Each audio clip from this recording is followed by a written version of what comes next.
Questions or comments? Any problems anyone was regularly running into? Or Adam? He would engage in collar tie range. We were talking about how he can use his reach. Where like if I get a 2-on-1, he can shoulder post and circle away from the grip. Yeah. Or like if I get a collar tie using his range to start to put pressure on the collar tie versus like he's staying in the medium range where I want to be with the collar tie, and he's circling towards 2-on-1 grips instead of away. It's that as he's going to break it, he's breaking it in a direction that's bringing something else into my control. I see.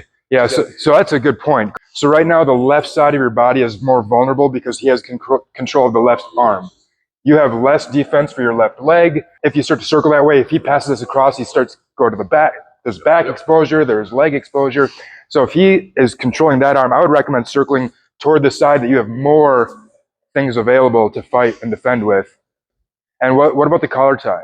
Collar tie was, for him, like since he has longer range, he was letting me settle in and hold the collar tie, and he'll try to break it a couple times, but if he doesn't get it on the first two, he'll just kind of accept it. Let's talk about dealing with a collar tie, because that's a really common issue. So a lot of people, when they are collar tied, they will also take a collar tie. Both players fight here. I don't really like playing from here. People get locked in.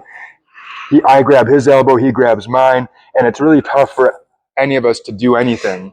I usually look to try to strip his collar tie, and there's a number of ways I can do it, okay?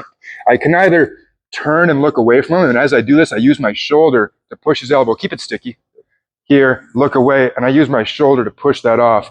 Now, I want to have some control as that happens, so I'm going to grab elbow and wrist, and I use my shoulder to push his elbow off so that when it comes off, I've got this 2-on-1 control. Now I can use this 2-on-1 control to try to clear the arm out of my way and go for, the leg, or just, come in, start to hit off balances, go for the head, things like this.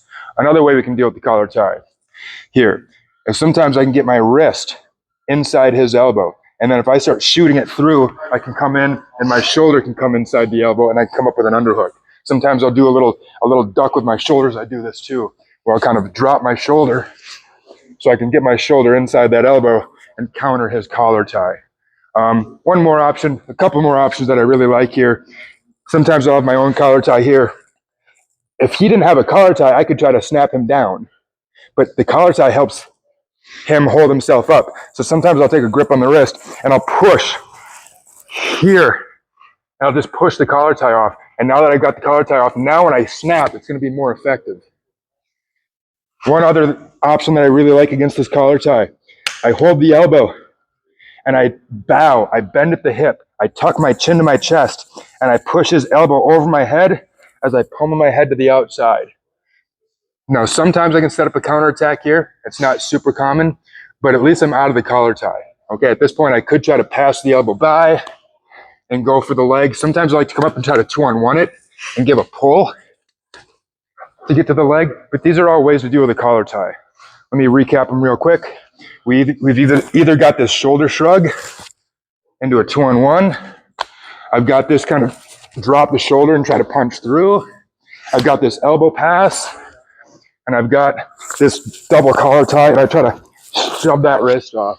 All are good options. Why don't we play with this a little bit, where we have one player trying to hold and maintain a collar tie, and just try to make it sticky. And the other player try to find a way to strip that collar tie off, and then take it into setting up some kind of connection, setting up an underhook, setting up a grip on the leg, setting up an angle toward the back.